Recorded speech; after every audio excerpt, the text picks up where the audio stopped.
नमस्कार, BSTV देख रहे हैं आप। मैं हूं आपके साथ सोनू सेन। तो देश की सियासत की तस्वीर अब धीरे धीरे साफ होती जा रही है।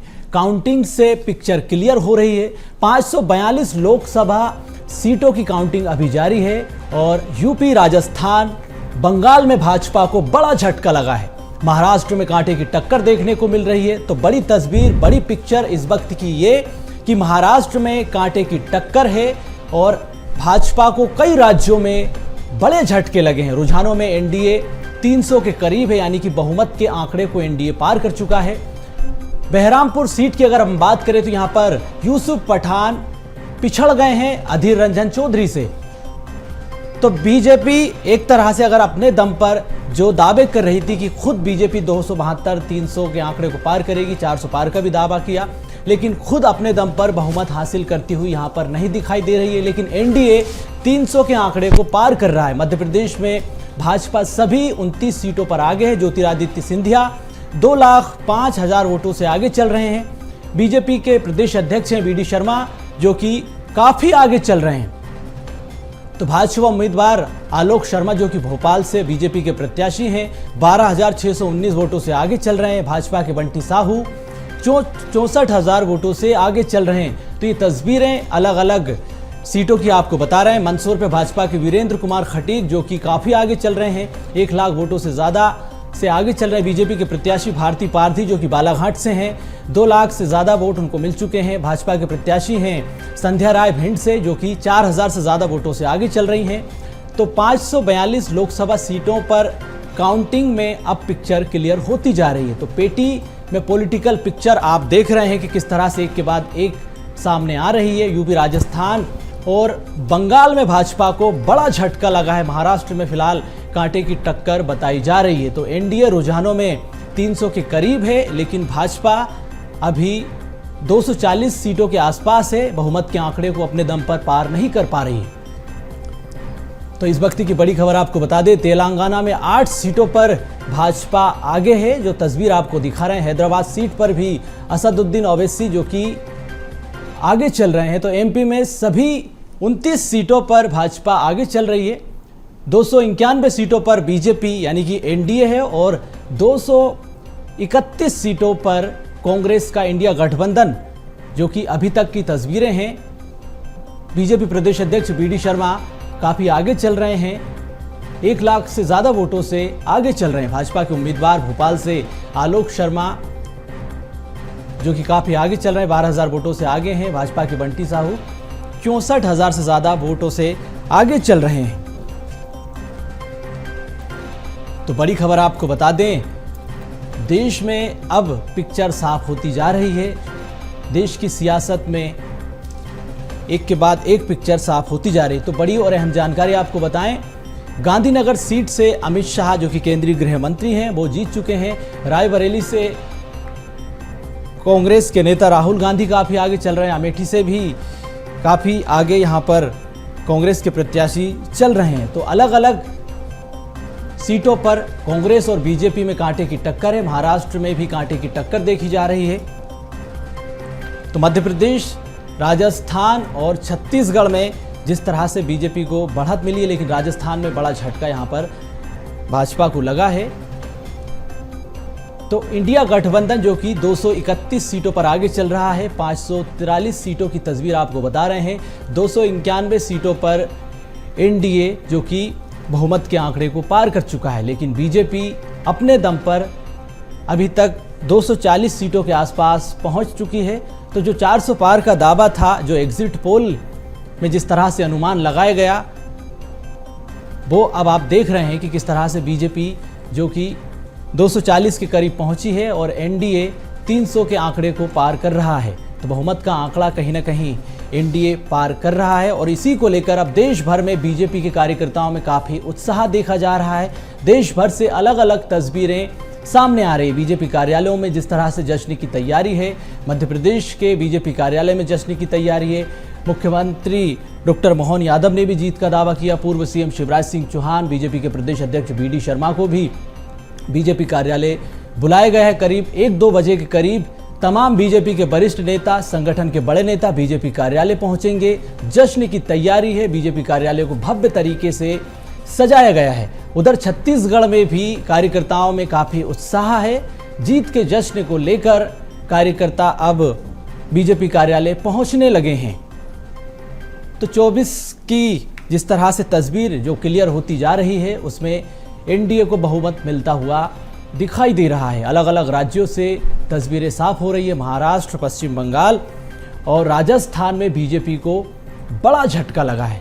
तो शिवराज सिंह चौहान 1,50,000 से ज़्यादा वोटों से आगे चल रहे हैं। ज्योतिरादित्य सिंधिया 2,05,000 वोटों से आगे चल रहे हैं। बीजेपी प्रदेश अध्यक्ष बी डी शर्मा भी 1 लाख से ज़्यादा वोटों से आगे चल रहे हैं। भाजपा उम्मीदवार आलोक शर्मा 12,000 से ज़्यादा वोटों से आगे चल रहे हैं। भाजपा के बंटी साहू हैं जो कि 64,000 से ज़्यादा वोटों से आगे चल रहे हैं। रोड़मल नागर जो कि 24,000 से ज़्यादा वोटों से आगे चल रहे हैं। तो बीजेपी के नेताओं की प्रतिक्रिया भी अब लगातार सामने आ रही है। मुख्यमंत्री डॉक्टर मोहन यादव का कहना है कि जनता का साथ बीजेपी को मिला है और यही वजह है कि एनडीए अब 300 पार का आंकड़ा पार कर रहा है। लेकिन ये 12 बजे तक के रुझान हैं, तस्वीर धीरे धीरे क्लियर होती जा रही है। चलिए अब आपको सुनाते हैं कि मंत्री विश्वास सारंग ने 29 सीटों को लेकर क्या कुछ कहा है। प्रचंड जीत का वो दावा कर रहे हैं। मध्य प्रदेश में इस बार बीजेपी क्लीन स्वीप कर रही है। विश्वास सारंग मौजूद। सर, 29 सीटों पर बधाई। 29 सीटें भाजपा, प्रचंड बहुमत, नरेंद्र मोदी जी को 400 पार पहुंचेंगे हम, और मध्य प्रदेश में क्लीन स्वीप है। ये प्रसन्नता की बात है। हर जगह मोदी का जलवा है। मोदी जी के नेतृत्व में भाजपा की सरकार, तीसरी बार प्रधानमंत्री मोदी जी। मोहन यादव को भी बधाई दी आपने? निश्चित रूप से हम मुख्यमंत्री जी को भी बधाई दी है, और ये हम सबके लिए प्रसन्नता की बात है कि 29 की 29 लोकसभा हम मध्य प्रदेश में जीत रहे हैं। तो मंत्री विश्वास सारंग का कहना है कि हम मध्य प्रदेश में क्लीन स्वीप कर रहे हैं। 29 सीटों पर बीजेपी आगे चल रही है और तमाम 29 सीटें हम जीतेंगे। जो 400 पार का दावा था अभी उस पर बरकरार है, क्योंकि 12 बजे तक के रुझान आए हैं, ये नतीजे नहीं हैं, और 400 पार भी हम पार कर जाएंगे, कहना है मंत्री विश्वास सारंग का। तो ये तस्वीरें आप बीजेपी कार्यालय की देख रहे हैं, जहां पर बीएसटीवी सुबह से ही पल पल की अपडेट आप तक पहुंचा रहा है। बीजेपी कार्यालय में भी जो कंट्रोल रूम है, बीजेपी का कमांड सेंटर है, उसकी तस्वीरें आप देख रहे हैं।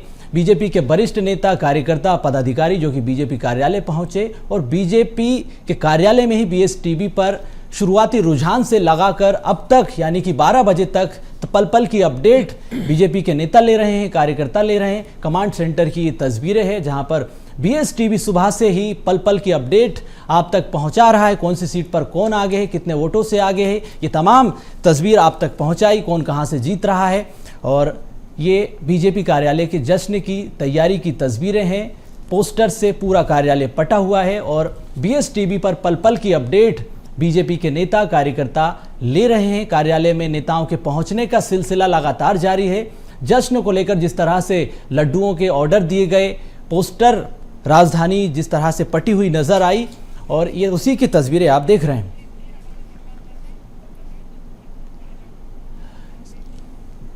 चलिए अब आपको बताते हैं कि विजय शाह मंत्री हैं जो कि उन्होंने बीएसटीवी से खास बातचीत में क्या कुछ कहा है। जीत का दावा वो भी कर रहे हैं। पे विजय शाह जो हैं वो भी यहाँ पे मंत्री विश्वास सारंग के साथ निकले और उन्होंने भी बधाई दी है। सर, एक बार फिर मोदी सरकार आगे चल रही है रुझानों में बीजेपी, और आपने बधाई देने के लिए भी पहुंचे थे सीएम। प्रधानमंत्री जी, मुख्यमंत्री जी और भाजपा के समस्त कार्यकर्ता बहुत बहुत बधाई के पात्र है। और आज का दिन हमारे लिए किसी त्योहार, राष्ट्रीय पर्व से कम नहीं है, और मोदी जी और हमारे मुख्यमंत्री जी को ढेरों शुभकामनाएं। कमलनाथ की जो गढ़ कहा जाते छिंदवाड़ा सीट, वहाँ पर भी बीजेपी आगे। कमलनाथ जी तो दुम दबा के भाग चुके हैं, अब पता कर लीजिए आप। कमलनाथ जी हो चाहे दिग्विजय सिंह जी हो, ये सब दिल्ली जा रहे हैं। बिल्कुल, ये थे विजय शाह जो कि कहना है जो तमाम बड़े मंत्री हैं, तमाम जो दिग्गज नेता हैं, वो जरूर अब इस तरीके से बधाई का सिलसिला जो है उनका जारी रहेगा। लेकिन कांग्रेस के नेताओं को लेकर उन्होंने कहा है कि तमाम जो दिग्गज नेता हैं कांग्रेस के, वो अब दिल्ली जाएंगे। कैमरामैन सेलन के साथ मनोज राठौर, बीएसटीवी भोपाल।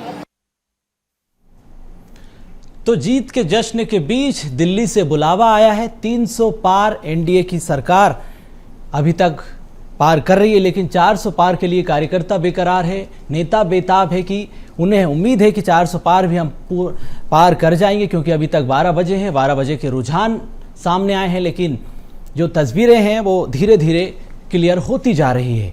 तो लगातार हम बता रहे हैं कि अभी तक के रुझानों में कौन कहां से आगे चल रहा है। बीएसटीवी पर सुबह से ही हम पल पल की अपडेट दे रहे हैं। छत्तीसगढ़ की क्या स्थिति है वो भी हम सुबह से ही बता रहे हैं। छत्तीसगढ़ में अभी बीजेपी 11 सीटों पर क्लीन स्वीप का दावा कर रही है, लेकिन अभी 10 सीटों पर बीजेपी आगे चल रही है। एक सीट पर कांग्रेस के प्रत्याशी आगे हैं। और मध्य प्रदेश की अगर हम बात करें तो मध्य प्रदेश की 29 सीटें अभी तक बीजेपी लीड करती हुई दिखाई दे रही है। तो अभी तक कांग्रेस काफ़ी पिछड़ी हुई नज़र आ रही है। मध्य प्रदेश में जो हॉट सीट थी, जो एग्जिट पोल में अनुमान लगाए गए थे कि नकुलनाथ छिंदवाड़ा की सीट गंवा सकते हैं, काफ़ी पीछे वो भी चल रहे हैं। हॉट सीट पर कांग्रेस की हालत काफ़ी ख़राब है। एक तरफा लीडिंग एज में बीजेपी हॉट सीट पर दिखाई दे रही है। राजगढ़ पर दिग्विजय सिंह काफ़ी पीछे चल रहे हैं और पूर्व मुख्यमंत्री शिवराज सिंह चौहान विदिशा सीट से काफ़ी आगे चल रहे हैं। गुना से ज्योतिरादित्य सिंधिया भी काफ़ी आगे चल रहे हैं।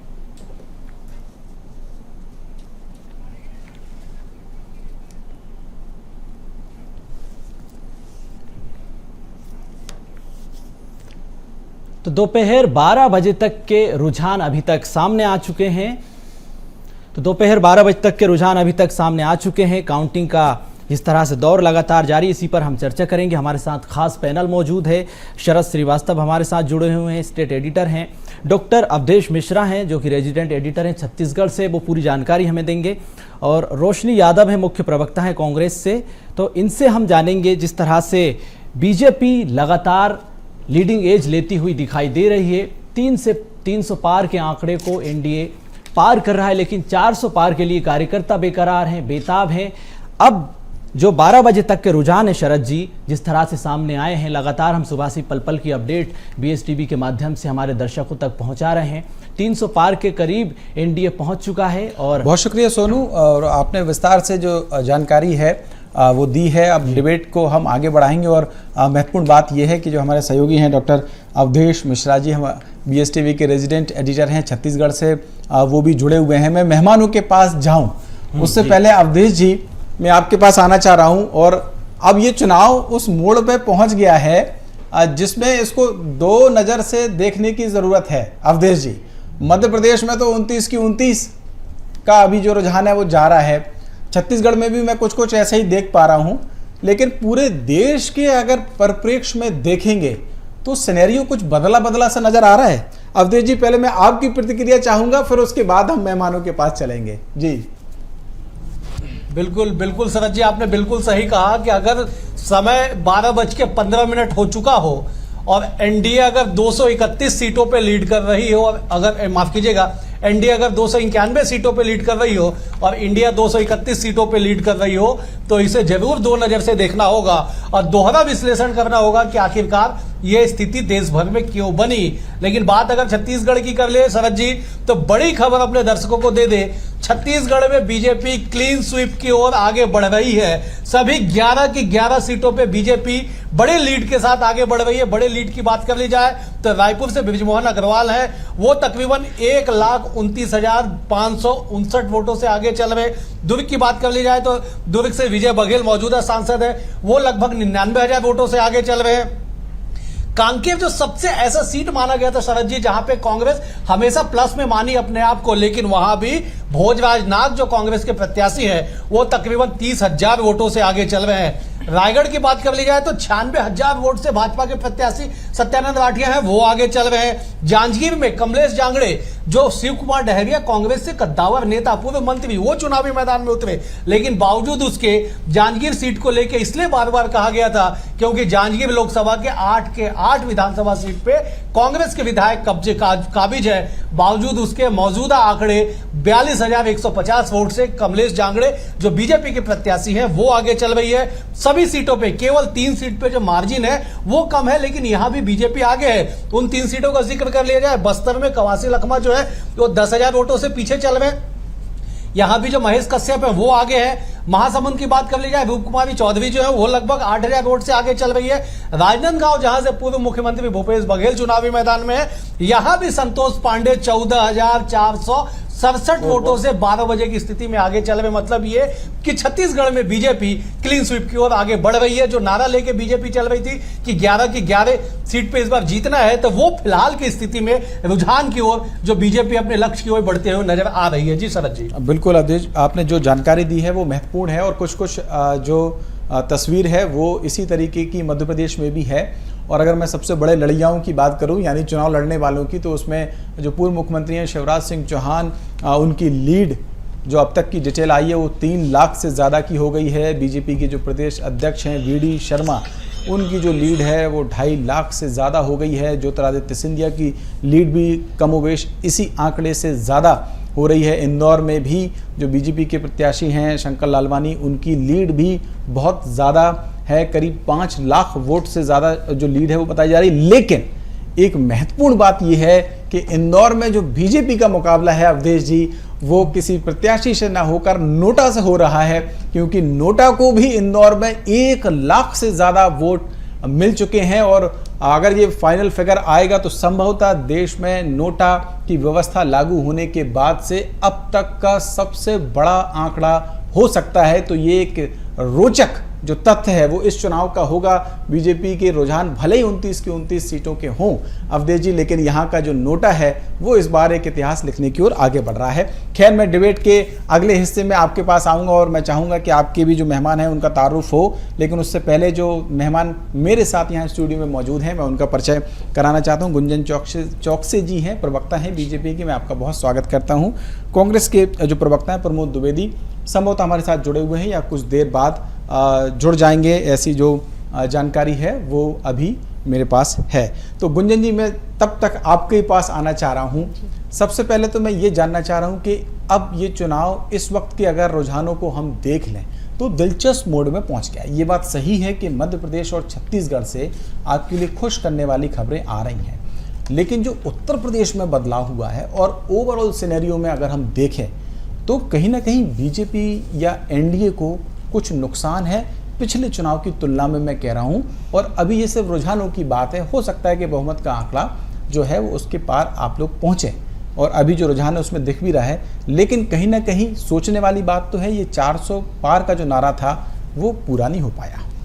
देखिए, अभी ज़्यादा समय नहीं बचा है, बस कुछ घंटों की और बात है। तो जो 400 पार का नारा दिया गया है, ये नारा भारतीय जनता पार्टी के द्वारा नहीं दिया गया, ये जनता का प्यार और समर्थन के कारण ये नारा आया है कि 400 पार का जो नारा है वो आपको और हमको पूर्ण रूप से पूरा होता दिखेगा शाम तक, जैसे ही रिजल्ट फाइनल आएंगे। क्योंकि ये देश की जो जनता है, देखिए पूरे देश की अगर मैं भारत की बात करूं तो देश की जनता ने मोदी सरकार के 10 साल के इतिहास को परखा है। ऐसे इतिहास को जहां पर विकास के कार्य हुए हों, जहां पर गरीब कल्याण के काम हुए हों, युवा उत्थान के काम हुए हों, महिला सशक्तिकरण के काम हुए हों, समाज को समृद्धि प्रदान करने के काम किए हो गए हों, ऐसे 10 वर्ष के इतिहास के साथ मोदी सरकार आई है। आने वाले 25 वर्षों के विजन के साथ मोदी सरकार आई है। एक विकसित राष्ट्र 2047 के विजन को लेकर मोदी सरकार आई है। राम राज्य को लेकर मोदी सरकार आई है। सनातन संस्कृति को बढ़ावा देते हुए मोदी सरकार आई है। तो एक ऐसी मोदी सरकार को जनता जनार्दन फिर से मौका देगी और तीसरी बार हम फिर से, आज वो ऐतिहासिक दिन है, आज पूरा भारत उत्सव के रूप में इस दिन को देख रहा है। मैं कार्यकर्ता होने के नाते बहुत गौरवान्वित महसूस करती हूँ कि आज हमारे लिए ये राष्ट्रीय उत्सव का दिन है, जहां पर आन बान और शान की जीत होगी, जहां पे महिला सम्मान की जीत होगी, जहां पर गरीब कल्याण की जीत होगी, जहां पे महिला सशक्तिकरण की जीत होगी। आज भारतीय जनता पार्टी की जीत होते पूरी देश की जनता देखेगी, क्योंकि आज जनता की जीत है। अच्छा गुंजन जी, एक चीज़ और मैं जानना चाह रहा था कि एक जो जानकारी है कुछ वक्त पहले आई थी, कुछ घंटे पहले ही, कि 1 बजे का जो वक्त है वो मुकर्रर किया गया था, संभवतः अगर मैं सही हूँ, बीजेपी प्रदेश मुख्यालय में जश्न का। वो शायद कुछ चेंज हुआ है, उसके समय में कुछ बदलाव हुआ है क्या? अभी कुछ और स्थिति साफ होते हुए आप लोग देखना चाहते हैं या वो समय निर्धारित है? मैं बस आपसे कंफर्मेशन चाह रहा था। देखिए, ये तो जो कन्फर्मेशन है ये एडमिनिस्ट्रेटिव चीज़ों का होता है, उस पर एज अ प्रवक्ता सिर्फ मैं इतना कहना चाहूंगी कि भारतीय जनता पार्टी के कार्यकर्ता के लिए हर समय जश्न का है, क्योंकि इस देश की जनता ने मोदी जी को फिर से चुना है। और मध्य प्रदेश में अगर मैं स्पेशली मध्य प्रदेश की बात करूं तो हम पूरी 29 कमल की माला इस बार प्रधानमंत्री नरेंद्र मोदी जी को पहनाने वाले हैं और 29 की 29 सीट पर इस बार कमल खेलेगा। भारतीय जनता पार्टी की जो जीत है वो प्रचंड जीत होगी और कांग्रेस के दफ्तरों के लिए शायद ताला खरीदने के लिए गए होंगे वो लोग, क्योंकि जो वजूद और अस्तित्व पहले ही इस पार्टी का नहीं बचा था, लेकिन आज शायद दफ्तर को बंद करने की भी नौबत आने वाली है। तो देखिए जश्न का माहौल तो हमेशा है, सुनिए तो और बहुत जल्द वो देखने को मिलेगा। सूचना तो ये भी है कि वो डब्बे जो है पैक करके रखे गए हैं पेटी में, अब इंतजार ये किया जा रहा है कि खोला कब जाए। आप कह रही हैं ताले के लिए, मुझे सूचना ये है कि डब्बे ऑर्डर हो गए थे पहले, तो शायद धड़कनें बढ़ी हुई है दोनों तरफ से, क्योंकि आंकड़ा जो हास्यप्रद है एक ऐसी पार्टी के द्वारा लड्डू का ऑर्डर देना। इस सिर्फ किसको भ्रमित कर रहे हैं वो, मैं उनसे सवाल करना चाहती हूँ। पूरे देश के लिहाज से देख रहे हैं ना, एमपी के लिहाज से नहीं देख रहे हैं, भ्रमित करने की कोशिश कर रहे हैं या आप अपने आप को सिर्फ दिलासा देने की कोशिश कर रहे हैं। एक पार्टी जिसने सिर्फ अपने परिवार का पालन पोषण किया हो, वो क्या उम्मीद करेगा कि देश की जनता उसे फिर लेकर आएगी? जिसने सिर्फ अपनी कुर्सी को भुना हो, वो क्या उम्मीद कर रहा है कि देश की जनता उन्हें फिर वापस लाएगी सत्ता में? ये वो पार्टी है जिसने भ्रष्टाचार और दुराचार के अलावा इस देश को कुछ नहीं दिया है। ठीक है कुंजन जी, मैं अवधेश जी के पास जाना चाहूंगा। अवधेश जी, बड़ी दिलचस्प जो घटनाक्रम है वो हो रहा है, क्योंकि अभी ऐसी जानकारी थी कि शायद 1 बजे आज जश्न होगा बीजेपी में, लेकिन उसके टाइमिंग में कुछ बदलाव है। हो सकता है कि अभी स्थिति और साफ होते हुए देखना चाह रही हो बीजेपी। एमपी की मैं बारे में बात बता रहा हूं, और अंदर खाने खबर ये भी है कि कांग्रेस के डिब्बे भी पैक किए हुए रखे हैं और इंतजार हो रहा है कि कब खोले जाएं, खोले भी जाएं कि नहीं खोले जाएं। मैं चाहूंगा आप छत्तीसगढ़ के बारे में अपने मेहमानों से भी चर्चा करें और इस विषय पर भी थोड़ा सा प्रकाश डालें कि वहां बीजेपी कांग्रेस में क्या चल रहा है। बिल्कुल बिल्कुल शरद जी, आपने बिल्कुल सही कहा। देखिए कमोबेश वही स्थिति जो मध्य प्रदेश की है वो छत्तीसगढ़ की भी बनी हुई है। जिस तरह से हमने बताया कि बीजेपी क्लीन स्वीप की ओर आगे बढ़ रही है, लेकिन छत्तीसगढ़ में तो क्लीन स्वीप की स्थिति बन रही है। देश भर के परिप्रेक्ष्य में बात कर ली जाए तो जो आंकड़े को लेकर बीजेपी चल रही थी, उस आंकड़े के पास फिलहाल पहुंचती हुई नजर नहीं आ रही है। इसलिए जश्न का समय क्या होगा ये दिल्ली से तय किया जाएगा कि कितने बजे आप जश्न मनाएंगे या कुछ स्थितियां बनेगी।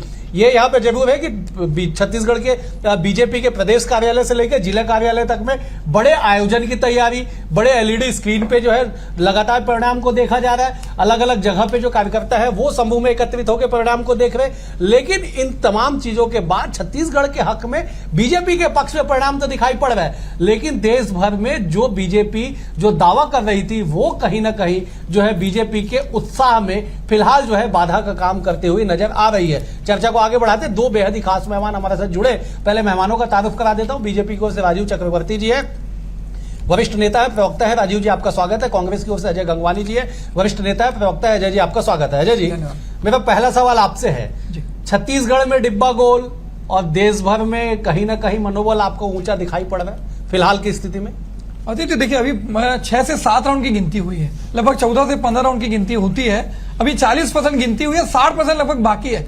अभी पिक्चर अभी बाकी है। मेरी छोटी बहन गुंजन जी जिस प्रकार से बात कर रही थी, ऐसा लगा जैसे फाइनल परिणाम आ गया है और जश्न शुरू हो चुका है। अभी ठहरिए, अभी पिक्चर बाकी है, चीजें बदल सकती है। दूसरा महत्वपूर्ण देख लीजिए, लगातार माननीय मोदी जी के भी चुनाव लड़ा गया। आज वही मोदी जी आज बनारस में जब चुनाव की गिनती शुरू होती है तो 6000 वोट से पीछे थे। आज इस प्रकार से प्रभु श्री राम के नाम पे, धारा 370 के नाम पे, धर्म के नाम पे चुनाव को मोड़ने का प्रयास किया गया। उत्तर प्रदेश जो देश का सबसे बड़ा राज्य है अवधेश जी, 80 सीटें हैं, जिसमें लगभग 47 से 48 सीटों पे कांग्रेस और इंडिया गठबंधन आगे चल रहा है। तो उन्होंने स्पष्ट रूप से दिखा दिया देश की जनता ने कि धर्म पे राजनीति, प्रभु श्री राम पे राजनीति, हिंदुत्व में राजनीति अब किसी प्रकार से स्वीकार नहीं है। कहीं ना कहीं इस बात का जो चुनाव का मुद्दा है वो 45 साल की बेरोजगारी, महंगाई, आर्थिक असमानता, महिला सुरक्षा। और देखिए अभी भी लगभग 230 सीटों पे हम आगे चल रहे हैं। अभी भी 7 से 8 राउंड बाकी है, अभी चीजें बहुत बदल सकती है। दूसरी बात, आज मोदी जी के चेहरे में चुनाव लड़ा गया। आज लगातार अमरावती की सांसद हो या ऑर्गेनाइजर की रिपोर्ट हो या इंडियन एक्सप्रेस की रिपोर्ट, ये स्पष्ट रूप से स्वीकार कर रहे हैं कि 2024 के लोकसभा चुनाव में मोदी लहर या मोदी गारंटी जैसी कोई बात नहीं थी। आज ये परिणाम इसमें स्पष्ट रूप से परिलक्षित हो रहे हैं। महाराष्ट्र में लगातार जिस प्रकार से शिवसेना को तोड़ने का प्रयास, शरद पवार की पार्टी को तोड़ने का प्रयास, उसके बाद 30 सीटों में पिछड़े हुए हैं। बिल्कुल बिल्कुल अजय जी, मैं आऊंगा।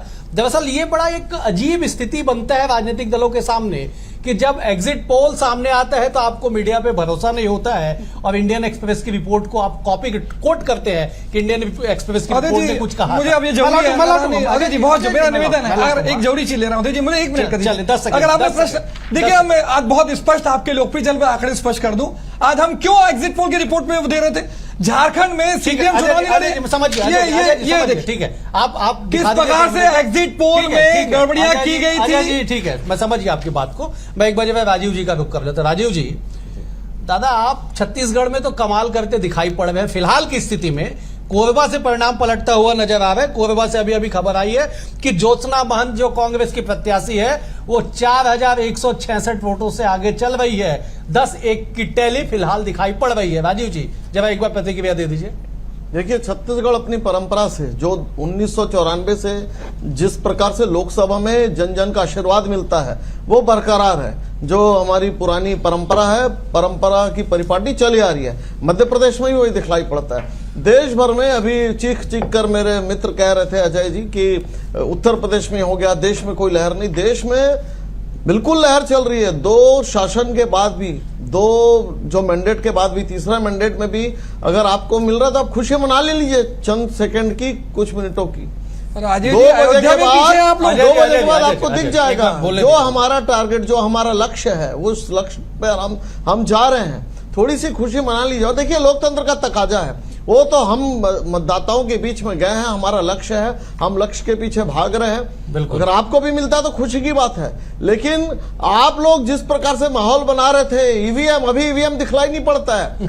वो प्रेस बिक गई है, पूरा प्रजातंत्र लूट गया है, लोकतंत्र का सर्वनाश हो गया है। तो यही भारत की लोकतंत्र है। ये आपके नीति और नियत में खोट था, जो आप लगातार कह रहे थे कि लोकतंत्र पिट गया है, मोदी मीडिया गोदी मीडिया हो गया है। अरे क्या क्या उपमाएं दे रहे थे आप। लोगों के संस्कार के साथ आप लोगों की ईमानदारी पर शक कर रहे थे। अभी आ रहा तो अभी आप कुछ नहीं कह रहे हैं, कुछ कह दीजिए। हम तो कहते हैं ना, ठीक है, जनादेश स्वीकार है, हो सकता है उत्तर प्रदेश में आपको कुछ सीटें मिल जाए आपकी गठबंधन को, लेकिन लोकतंत्र अक्षुण्ण था, लोकतंत्र जिंदा है और जिंदाबाद रहेगा। हाँ, वो जरूर है, 1977 में आप लोगों ने लोकतंत्र को कैद कर दिया था, प्रेस की बिजली काट दी थी। ठीक है, लेकिन हमेशा से लोकतंत्र जीवित रहेगा। राजीव जी 2024 पे लौट आइए ना, छोड़ दीजिए ना। हाँ, 24 में आ रहा है ना, परिणाम अच्छे हैं। मैं तो बोल रहा हूँ, इसको स्पोर्टिंग में से ले रहे हैं, हम खेल भावना से ले रहे हैं। कहीं हम आगे हैं, कहीं तो आगे चल, कहीं मैं आगे चलता हूँ, पर चलते जनता की जिम्मेदारी चाहिए। और वापस अयोध्या के राम मंदिर पर राजनीति करने वाले लोग अयोध्या में आ रहे हैं। अजय जी, मैं जब भोपाल स्टूडियो का रुख कर रहा हूँ, वहां पे मेहमान बैठे हुए। शरद जी, छत्तीसगढ़ की स्थिति तो बनी हुई है कि फिलहाल टैली में जो 10-1 के आंकड़े दिखाई पड़ रहे हैं, पिछले टैली से, मतलब पिछले परिणाम 2019 के परिणाम से 9-2 का जो टैली था, फिलहाल उससे बीजेपी +1 जो है फिलहाल की स्थिति में दिखाई पड़ रही है। एमपी की सियासत को लेकर भी बड़े चर्चे हैं कि 29 की 29 सीट बीजेपी जीतने की ओर अग्रसर है, ऐसा फिलहाल की स्थिति में दिखाई पड़ रहा है। शरद जी, ओवर टू यू। बिल्कुल अवधेश जी, इस चर्चा को मैं आगे बढ़ाऊंगा, लेकिन उससे पहले एक अपडेट आया है, संभवतः छत्तीसगढ़ से ही है। मैं अपने सहयोगी सोनू के पास चलूंगा और चाहूंगा कि वो दर्शकों तक पहुंचाएं ये क्या अपडेट है और क्या जानकारी है। सोनू। बिल्कुल, तो काउंटिंग के बीच नेता अपने अपने दावे कर रहे हैं जीत के। पीसीसी चीफ दीपक बैज का भी इस बीच बयान सामने आया, क्या कुछ कहा है आपको सुनवाते हैं। भारतीय जनता पार्टी राम मंदिर के भरोसे चुनाव लड़ रही थी, वहां बुरी तरह से इंडिया गठबंधन से पीछे है। या फिर अन्य राज्यों की बात करें तो सभी राज्यों में लगभग भारतीय जनता पार्टी बुरी तरह से चुनाव हार रही है। सिर्फ अगर जिंदा है अभी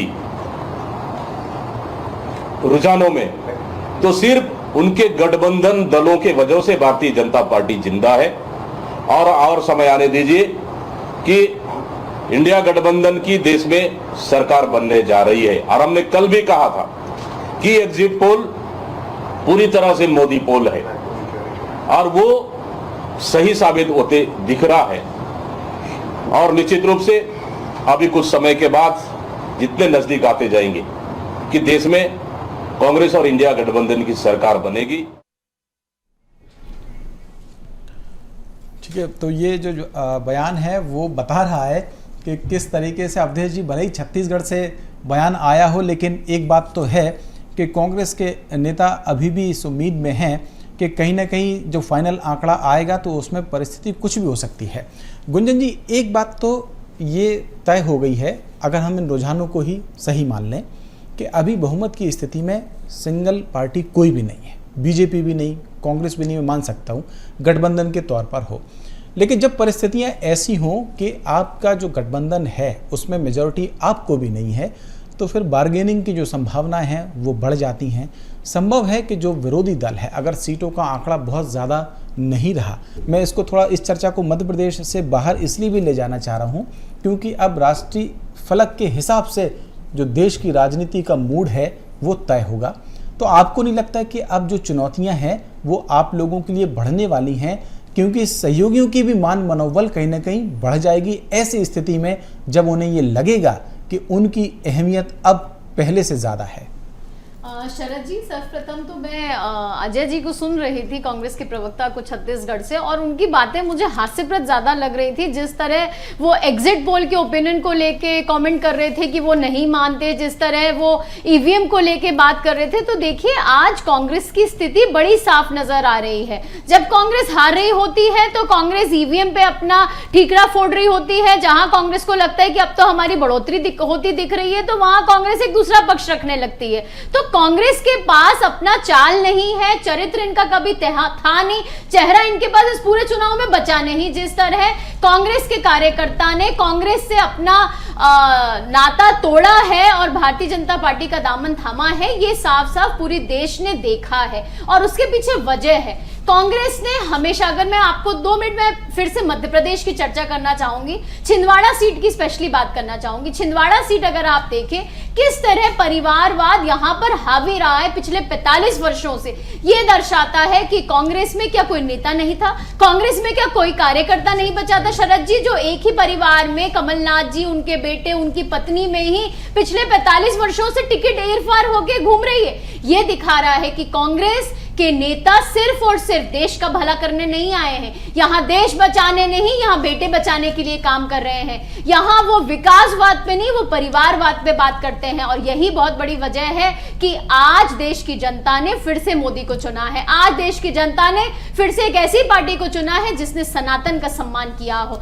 मैं आज अजय जी को भी सुन रही थी, उन्होंने अपने वक्तव्य में 3 बार धर्म, राम, संस्कृति पे टिप्पणी की। मैं आपसे पूछना चाहती हूं अजय जी, सबसे पहले, क्या आप सनातन के खिलाफ हैं? क्या आपकी पार्टी सनातन के खिलाफ है? राजनीतिक मुद्दा सनातन को, संस्कृति को, तुष्टीकरण की राजनीति अगर किसी ने की है तो वो कांग्रेस ने की है। भारतीय जनता पार्टी ने हमेशा प्रभु श्री राम की बात की है, उस पर राजनीति बनाने का काम अगर किसी ने किया है तो वो कांग्रेस पार्टी ने किया है। चंद वोट बैंक के लिए सनातन को डेंगू मलेरिया बोलने का काम किया है तो वो कांग्रेस पार्टी ने किया है। महिलाओं का अपमान किसी ने किया है तो वो कांग्रेस पार्टी ने किया है। और आज आप क्या उम्मीद करते हैं कि आप एक तरफ महिलाओं में रस ढूंढने का काम करेंगे आपके नेता, एक तरफ आपका वरिष्ठ नेता टंचमाल और आइटम बोलता नजर आएगा, एक बार आपका नेता हेमा मालिनी जैसी अभिनेत्री और नेत्री को चाटने वाली बोलता नजर आएगा, तो क्या महिलाएं आपका साथ देंगी? क्या आज देश की जनता एक ऐसे पार्टी का साथ देगी जिस पार्टी ने कभी भी जनहित में कोई फैसला नहीं लिया? अब ये जो चर्चा है ना, ये मुद्दों की चर्चा अगर हम चुनाव के पहले या चुनाव वाले दिन भी होते तो शायद ये औचित्य बन भी सकता था इस चर्चा का।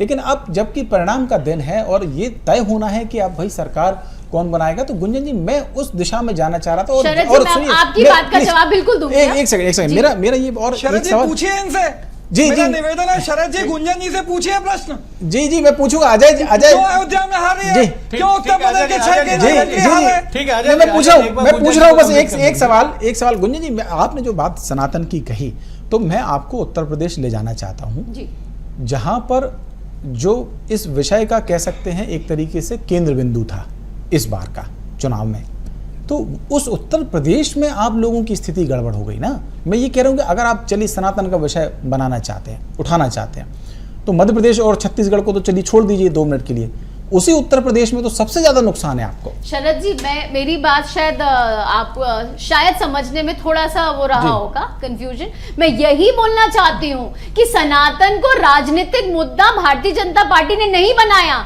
मैं सुन रही थी हमारे भारतीय जनता पार्टी के प्रवक्ता को छत्तीसगढ़ से, उन्होंने भी यही बोला है कि सनातन को मुद्दा राजनीतिक बनाने वाला कांग्रेस था, लोकतंत्र की हत्या का जो इल्जाम लगाने वाली पार्टी थी वो कांग्रेस थी।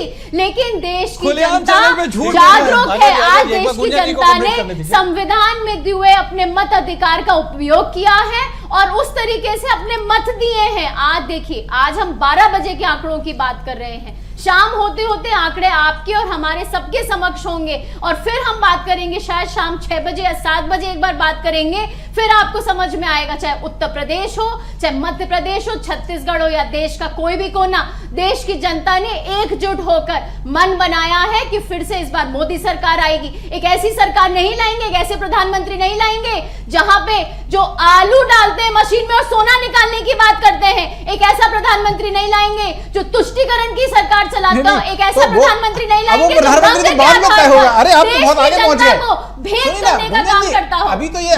अभी तो रिजल्ट तो आने दी, वो तो आप आने दीजिए, वही तो मैंने शरत प्रधानमंत्री कौन बना कि देश की जनता जवाब देगी। ठीक है, तो वो तो इंडिया गठबंधन तय कर, देश की जनता अगर मान लीजिए का काम करता है, देश की जनता आज उसे उसकी असलियत दिखाने का काम करेगी। ठीक है। अवधेश जी, मैं सीधा आपके पास ही आना चाह रहा हूं क्योंकि ये जो कनेक्शन है वो मध्य प्रदेश छत्तीसगढ़ से तो डायरेक्ट हो गया है राजनीतिक प्रतिनिधियों के बीच में लेकिन मैं चाह रहा हूं कि आप भी अपने स्तर से जिक्र होता है। जी, ओवर टू यू।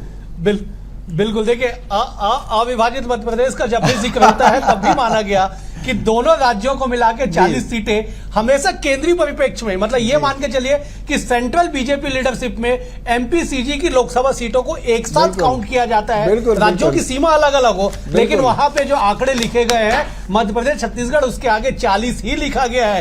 यही वजह है कि 40 की लड़ाई में जो है इस तरह के जो 64 जब इस जंग का 64 बिस्ता है तो दांव दोनों तरफ से चले जाते हैं। यही वजह है कि गुंजन जी की बातों का जवाब अजय जी देते हैं, अजय जी की बातों का जवाब जो गुंजन जी देती है। फिलहाल मैं एक बार राजीव जी का जिक्र कर लेता हूं क्योंकि दोनों के विवाद में, दोनों के बात में राजीव जी मंद मंद मुस्कुरा रहे।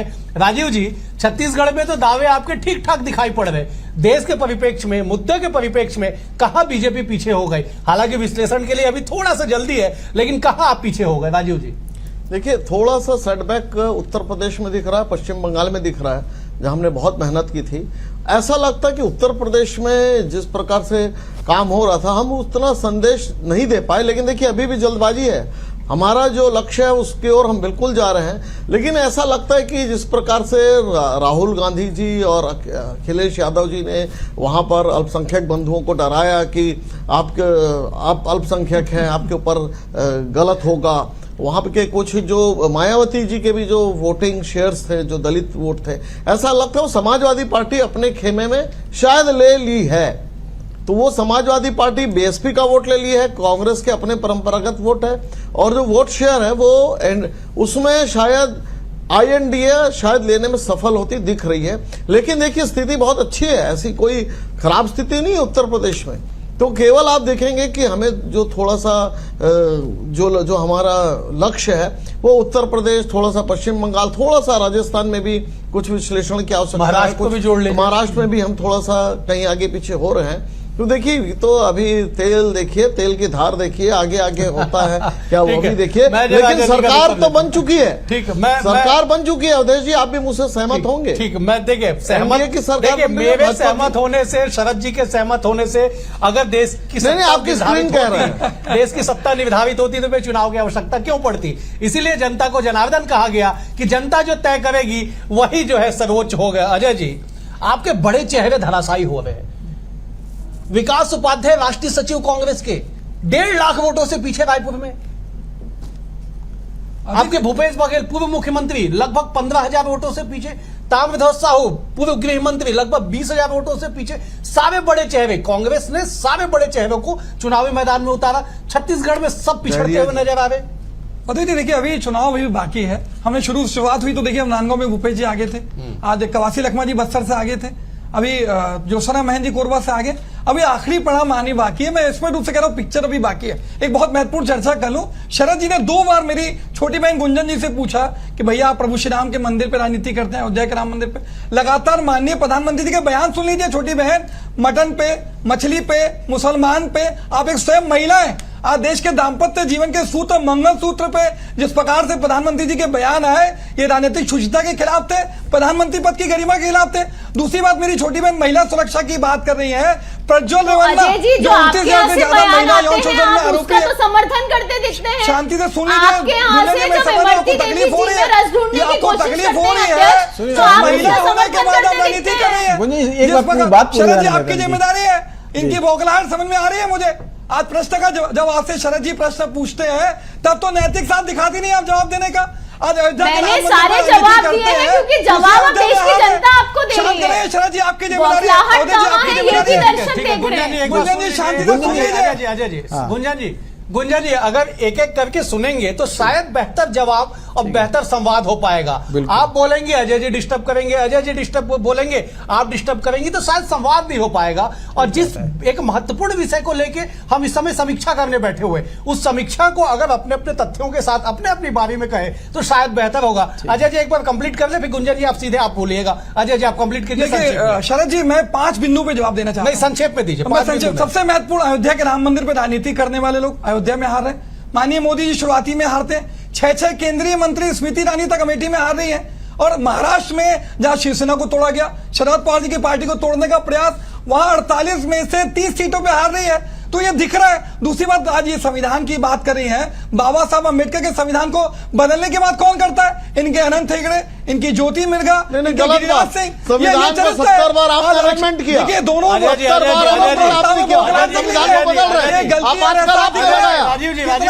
राजीव अजय जी गलत बात कर रहे हैं। एक मिनट रुकेगा, अजय जी 1 मिनट रुकेगा। देखिए आप क्या कमजोर मानते हैं अपने आप को कि 2 प्रवक्ता का आप मुकाबला नहीं कर सकते विपक्ष में होके? आप ये दलील क्या चाहता? आप 1 मिनट क्या चाहता अजय जी कि भाजपा के 2 प्रवक्ता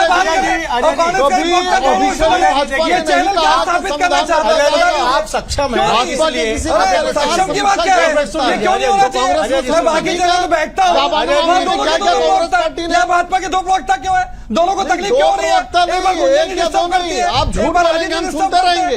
ये भारतीय जनता पार्टी का चरित्र है, 2 प्रवक्ता बनकर कांग्रेस का जिम्मेदारी है। संविधान बदल रहे हैं, आरक्षण मैं जैसे ही बोला शुरू कर रहे हैं, फिर शुरू करते हैं राजीव जी बोलते हैं। आज जनता अजय जी नहीं पहुंचे। नहीं अजय जी मैं यहाँ स्पष्ट कर देना चाहता हूँ, जानकारी के लिए बता देता हूँ। सुनिए ना अजय जी, आपकी जानकारी के लिए बता देता हूँ, भोपाल में कांग्रेस के प्रवक्ता डिबेट में आने वाले थे, लेकिन 29 की 29 सीटों पे पिछड़ता हुआ देख के आपके कांग्रेस पार्टी के प्रवक्ता, उनका व्यक्तिगत निर्णय हो सकता है। उनका व्यक्तिगत निर्णय तो यहाँ भी मानिए ना, यहाँ भी मानिए ना, यहाँ पे आप समझिए ना, आपके प्रवक्ता डिबेट में नहीं आते हैं, आपके प्रवक्ता डिबेट में नहीं आते हैं। आपका टेक्निकल फॉल्ट नहीं हो सकता। मैंने आपको बुलाया है, आप अगर नहीं आएंगे तो ये आपका व्यक्तिगत निर्णय होगा। चैनल का कोई निवेदन है मेरा, आप बोले ना, आपको बोलने से मैं वही कह रहा हूँ, आप बिल्कुल बोलिए। पहले गुलेंगे डिस्टर्ब कर रही है। मजे की बात क्या है कि पड़ोस का बच्चा खाई में गिर गया, आप उत्साहित हो रहे, अपने बच्चे पे ध्यान नहीं दे रहे। यूपी में कांग्रेस पिछड़ गई, आप उत्साहित है। महाराष्ट्र में कांग्रेस, माफ कीजिएगा, बीजेपी पिछड़ गई, आप उत्साहित है। छत्तीसगढ़ में जो स्थिति है उस पर आप चर्चा नहीं करें। आप दीजिए ना छत्तीसगढ़ पे जवाब दीजिए, जवाब दे दो। और कुछ प्रश्न बिल्कुल दोनों अगर एंकर के कुछ प्रश्न तो एक साथ जोड़ लीजिए। आप छत्तीसगढ़ 2 मिनट मुझे बोलने का दीजिए। आप 2.5 मिनट लीजिए, मैं घड़ी का काउंट जो स्टॉप वॉच चालू करता है 2.5 मिनट बोलिए आप। देखिए सबसे पहली बात अवधेश जी, ये विधानसभा चुनाव नहीं है, बिल्कुल ये लोकसभा चुनाव है, देश का चुनाव है, ये छत्तीसगढ़ का चुनाव नहीं है। लोकसभा के मुद्दे, विधानसभा के मुद्दे अलग है। क्या उत्तर प्रदेश को लोकसभा में शामिल नहीं करेंगे? यहाँ तो 11 सीटें हैं, लोकसभा की तो 80 सीटें उत्तर प्रदेश में। आज ये कहा जाता है अवधेश जी कि सत्ता की कुंजी जो है वो उत्तर प्रदेश से खुलती है। मेरी छोटी बहन से प्रश्न पूछा गया कि अयोध्या पे राजनीति, प्रभु श्री राम पे राजनीति, हिंदुत्व पे राजनीति। आप बुरी तरह हार रहे हैं, आपके 6 केंद्रीय मंत्री हार रहे हैं, प्रधानमंत्री पिछड़ रहे हैं, उसके बाद राजनीति करने का प्रयास। दूसरा महत्वपूर्ण बात, आपकी महिला सुरक्षा में मैं बहुत ही महत्वपूर्ण बात करना चाह रहा था, इसको डिस्टर्ब किया गया। आज महिला सुरक्षा की बात मेरी बहन कर रही है। प्रज्वल रेवन्ना 29,000 यौन शोषण के आरोपी के लिए प्रधानमंत्री मोदी जी वोट मांगते हैं। आज पहलवानों के यौन शोषण के ब्रजभूषण सिंह आरोपी के पुत्र करण सिंह को आप केसरगंज से टिकट दे देते।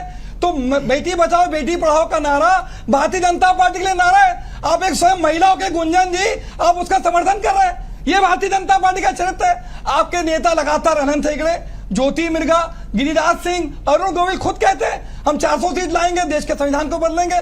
आपके आरएसएस प्रमुख बिहार चुनाव में स्पष्ट रूप से कह रहे हैं कि आरक्षण का विरोध किया जाएगा। आपके आरएसएस के प्रवक्ता मनमोहन वैद्य बोलते हैं कि हम आरक्षण की समीक्षा करके समाप्त करने का समय आ गया। ये देश का चुनाव जो है देश की जनता लड़ रही है, कांग्रेस विपक्ष नहीं लड़ रहा है। अभी परिणाम आने नहीं बाकी है। कांग्रेस अभी भी 228 सीटों पे आगे है, 7 से 8 चरण के चुनाव बाकी है। आज भी कह रहा हूं आपके चैनल पे आखिरी परिणाम आने के बाद इंडिया गठबंधन की सरकार बनेगी, इस बात को स्वीकार कर लीजिए आप। ठीक है अजय जी, हो गया जी। 1.5 मिनट में हाँप गए आप। उंगली उठाते चैनल पे 1 मिनट 27 सेकंड में हाँप गए। मुझे अब रुक जाइए। अब मैं शरद जी का रुख करता हूँ। शरद जी ओवर टीवी कुछ महत्वपूर्ण खबरों के साथ शरद जी मौजूद है, मैं आऊंगा आपके पास। 1.5 मिनट में हाँप गए, आप घड़ी देख लीजिए। अरे आप अवधेश जी बहुत शुक्रिया आपका, बहुत शुक्रिया आपका। और एक महत्वपूर्ण जानकारी ये है कि बीजेपी के जो प्रदेश अध्यक्ष हैं वीडी शर्मा जी, वो इस वक्त हमारे साथ जुड़ गए हैं। वीडी शर्मा जी, बहुत स्वागत है आपका BSTV पर। वीडी शर्मा जी, सबसे पहले तो आपको बहुत बहुत बधाई कि आपकी जो लीड है वो लगातार बढ़ती जा रही है खजुराहो सीट से। सबसे पहले तो मैं ये जानना चाह रहा हूं कि आपकी जो क्या प्रतिक्रिया है आज जो नतीजे आ रहे हैं उसको लेकर। आज नतीजे जो मिल रहे हैं और मध्य प्रदेश के अंदर भारतीय जनता पार्टी 29 की 29 सीटें ऐतिहासिक बहुमत से जीत रही है। ये भारत के अंदर माननीय प्रधानमंत्री मोदी जी ने गरीब कल्याण की योजनाओं के साथ जो भारत का विकास किया है और मध्य प्रदेश की सरकार ने जो बेहतर काम किया है उसका परिणाम है कि मध्य प्रदेश के अंदर 29 सीटें जीत रहे हैं और देश के अंदर भी भारतीय जनता पार्टी को एक अच्छा बहुमत मिला है। थोड़ा ट्रेंड में ये जरूर दिखाई देता है कि थोड़ा प्लस माइनस है, लेकिन भारतीय जनता पार्टी की सरकार ने जो काम किया है उसको जनता का आशीर्वाद मिल रहा है। मोदी जी को पुनः प्रधानमंत्री बनाने का जनता का संकल्प भी आज देश के अंदर पूरा हो रहा है। अच्छा वीडी शर्मा जी, मुझे अच्छे से याद है कि चुनाव प्रचार के दौरान में मैं आपके साथ में था राजगढ़ में, और आपने एक बात की चर्चा की थी और ये कहा था कि इस बार जो छिंदवाड़ा की सीट है वो भी कहीं ना कहीं बीजेपी के खाते में जाएगी, ऐसा आपका दावा था। उस वक्त हमारे आपके बीच में जो संवाद हुआ वो शायद राजनीतिक तौर पर इस बात पर था कि ये संभावनाओं की बात है और उस पर क्या होगा ये देखना होगा, क्योंकि जनता का जो जनादेश है वो तो EVM में ही सामने आता है। लेकिन आज जो रुझान अभी तक के आए हैं उसमें ये दिख रहा है कि छिंदवाड़ा भी कहीं ना कहीं आप इस बार अपने पाले में करने जा रहे हैं। छिंदवाड़ा भी इस बार भारतीय जनता पार्टी अच्छे बहुमत के साथ जीत रही है। छिंदवाड़ा की जनता ने भारतीय जनता पार्टी की सरकार ने जो काम किया, गरीब कल्याण और विकास को जो जनता ने आशीर्वाद दिया, भारतीय जनता पार्टी की सरकार ने मोदी जी के नेतृत्व में जो काम किया है, हमारी सरकार ने जो काम किया है और बड़ी संख्या में हितग्राहियों का गढ़ जो भारतीय जनता पार्टी का बना, उसका परिणाम है कि आज छिंदवाड़ा में भी कमल का फूल खिल रहा है। वो 29 सीटें। अच्छा, ग्वालियर चंबल की अगर मैं बात करूं, क्योंकि आप उसी क्षेत्र से आते हैं, वहां पर भले ही आपके जो प्रत्याशी हैं वो आगे चल रहे हैं, लेकिन अभी भी जो लीड है वो बहुत ज़्यादा नहीं है। जैसे आप लोगों की जो लीड है लाखों में चली गई है, वहां अभी जो आंकड़ा है बहुत कम है। तो वहां को लेकर आपका क्या अनुमान है? खासतौर से मुरैना, भिंड, ग्वालियर के अगर बारे में मैं बात करूं, गुना में सिंधिया जी काफी आगे हैं, लेकिन इन 3 सीटों के बारे में आपका क्या अनुमान है? लीड कम होगी लेकिन ये लीड आगे चल के और बढ़ेगी, लेकिन 29 की 29 सीटें भारतीय जनता पार्टी मध्य प्रदेश के अंदर जीतेगी। अच्छा, एक और सवाल, मैं बस एक और सवाल आपसे जानना चाह रहा हूं कि क्या आपको लगता है कि कौन से फैक्टर ऐसे रह गए, क्योंकि उत्तर प्रदेश मध्य प्रदेश से ही सटा हुआ राज्य है, तो उत्तर प्रदेश में बीजेपी का प्रदर्शन उतना बेहतर नहीं दिखाई दे रहा है, या गठबंधन आपका एनडीए का प्रदर्शन की अगर मैं बात करूं, जितना कि मध्य प्रदेश या छत्तीसगढ़ में दिखाई दे रहा है? क्या वजह रह गई आपको लगता है कि? अब एक बार इसके बारे में तो वहाँ की जो हमारी लीडरशिप है, लेकिन मुझे लगता है कि परिणाम आते, फाइनल परिणाम आएंगे तो उत्तर प्रदेश में भी ठीक बहुमत मिलेगा और थोड़ा प्लस माइनस जो भी होगा, लेकिन उसकी समीक्षा तो भारतीय जनता पार्टी हमेशा करती है। एक बार इसके बारे में जरूर मुझे लगता है कि जो हमारा नेतृत्व है उस पर विचार जरूर करेगा, लेकिन अभी मुझे लगता है उत्तर प्रदेश में भी हमें और अच्छा बहुमत मिलेगा। अच्छा, मध्य प्रदेश में जश्न की क्या तैयारी है? कोई समय कुछ मुकर्रर किया गया है क्या? मध्य प्रदेश के अंदर भारतीय जनता पार्टी के सभी कार्यकर्ता उमंग और उत्साह के साथ और भोपाल प्रदेश कार्यालय पर भी जश्न मनाएंगे और हर जगह पर भी भारतीय जनता पार्टी के कार्यकर्ता जश्न मनाएंगे। अच्छा, एक आखिरी सवाल मेरा वी डी शर्मा जी ये है कि ये कहा जा रहा था कि मध्य प्रदेश के बहुत से नेता दिल्ली जाएंगे चुनाव नतीजे आने के बाद। क्या लगता है कि कौन कौन यहाँ से जाने वाला है दिल्ली? ये काम हम लोगों का नहीं है, हम लोग तो अपना काम कर रहे हैं। प्रधानमंत्री जी को, अमित शाह जी को जो निर्णय केंद्रीय नेतृत्व तय करता है उसका पालन हम सब करके करते हैं। वे कार्यकर्ता है, कार्यकर्ता के नाते से। ठीक है वी डी शर्मा जी, बहुत शुक्रिया, आपने BSTV को वक्त दिया और हम उम्मीद करेंगे कि जो फाइनल नतीजे हैं वो आने के बाद हम फिर एक बार आपके साथ बैठेंगे और चर्चा करेंगे इस पूरे चुनाव के एनालिसिस की। अवधेश जी, मैं आपके पास आना चाह रहा हूँ, ओवर टू यू। बेहद शुक्रिया सरद जी। देखिए, रणनीतियां जो है वो तैयार हो रही है कि अगला कदम क्या होगा। चाहे मध्य प्रदेश की बात कर ली जाए, छत्तीसगढ़ की बात कर ली जाए, दोनों जगह कमोबेश स्थिति वही बनी है। आंकड़े लगभग दोनों ही राज्य के बराबर है, बीजेपी के पक्ष में है। राजीव जी हमारे साथ बने हुए, राजीव जी का रुख कर लेते। राजीव जी, आंकड़े जो बता रहे हैं, क्या लगता है कि यहाँ पे जनता ने दोबारा भरोसा जताया आप पे, या फिर केवल जो मोदी मैजिक जो छत्तीसगढ़ के विधानसभा में चला वही दिखाई पड़ रहा है? दोनों चीजें हैं। मोदी मैजिक का भरोसा देखिए, कांग्रेस पार्टी एक प्रकार से कहती थी हम 9,000 रुपए देंगे, 8,500 रुपए देंगे, और मोदी जी की गारंटी की बात चली, देश रक्षा की बात हो, सुरक्षा की बात हो, सारे मुद्दे पर मोदी मैजिक के अलावा हमारी सरकार का परफॉर्मेंस, आपको तो मैं पिछले डिबेटों में भी आपके साथ चर्चा कर चुका हूं। भारतीय जनता पार्टी के कार्यकर्ता और जनता के बीच हम 365 दिन जनता के बीच में रहते हैं। कोई भी कार्यक्रम है, ऐसा नहीं कि चुनाव आया तो हम आ गए भैया वोट दो। हम तो जन सेवा के नाम से, जन सरोकार के नाम से, तो इसीलिए लगातार ये जो परिणाम मिल रहे हैं मध्य प्रदेश और छत्तीसगढ़ में, ये 1994 से आज तक जो कारवां चल पड़ा है वो इसीलिए कि हम जनता के बीच में सतत समन्वय करते हैं, लेकिन राजीव जी, राजनीतिक मुद्दे में भी हम आगे। राजीव जी, कोरबा सबसे हॉट सीट बना हुआ था। सरोज पांडे 2 अप्रैल को जिनका राज्यसभा का कार्यकाल समाप्त हुआ, उन्हें प्रत्याशी बना के कोरबा भेजा गया। वहां पे पूरी ताकत लगा दी गई। अमित शाह जी खुद वहां पे कैंपेनिंग के लिए आते हैं। लेकिन फिलहाल जो नतीजे, जो परिणाम है, जो रुझान है, 7,561 वोटों से ज्योत्सना महंत वहां पे लीड कर रही है। सरोज पांडे पिछड़ते हुए नजर आ रही है। राजीव जी, इस पे टिप्पणी आपकी? देखिए, पाली, तानाखार और कुछ क्षेत्र है जहां कांग्रेस के परंपरागत वोटर हैं, और उससे ऐसा लगता है कि अभी जो रुझान है वहीं का है। लेकिन जब कोरबा प्रॉपर की सीट रहेगी या आसपास की जो दूसरी सीट है, रामपुर में हमने काफी मेहनत की है, तो वहां पर अभी शायद सीटों की गिनती, मैं पक्का नहीं हूं, तो परिणाम निश्चित रूप से ऐसे कई बार होता है कि प्रत्याशी आगे दिखलाई पड़ता है, लेकिन अंतिम परिणाम में वही प्रत्याशी जीत जाता है। तो कोरबा में भी हम जीतेंगे। और अगर कोई बात हुई तो देखिए, लोकतंत्र का तकाजा साहब, सबके सब तो हम जीतेंगे नहीं। कहीं तो सीटें हैं जहां विपक्ष भी है, उनका भी स्थान है, तो ये लोकतंत्र का स्थान है। मैं विपक्ष से भी जवाब ले। अजय जी, कोरबा सीट आप लोग के पास मौजूदा समय में है। कोरबा में तो आप लोग 7,500 वोट की लीड से आगे चल रहे। बस्तर सीट पे जो दीपक बैज अभी निवर्तमान सांसद है, आज परिणाम हो जाएगा, वहां पे आप तकरीबन 10,000 वोटों से पिछड़ गए। कांकेर सीट जो पिछले चुनाव में मोदी मैजिक में, मोदी लहर में आप केवल 6,197 वोटों से हारे थे, वहां पे 30,000 वोटों से वीरेंद्र साह ठाकुर पीछे हो गए। ये 2 सीटों पे, ये 2 सीट भी नहीं बचा पा रहे आप। अतिथि, देखिए, कुछ चीजों से मैं सहमत हूं आपको, जो हम आशानुरूप हम कर रहे थे कि कहीं ना कहीं हमें कांकेर से बहुत अच्छी उम्मीद थी। बिल्कुल सर, क्योंकि पिछले बार 6,200 वोट से हारे थे। वहां के प्रत्याशी वीरेश ठाकुर लगातार जनसंपर्क में रहे, जनता के बीच रहे, में बहुत अच्छी उम्मीद थी। भूपेश जी के लिए हम उम्मीद करते थे कि नांदगांव में बहुत अच्छा प्रदर्शन होगा। कुछ राउंड में आगे भी थे। कवासी लखमा भी थे, वरिष्ठ नेता, 6 बार के सांसद, जो 25 साल से सांसद विधायक है, उनको मौका दिया।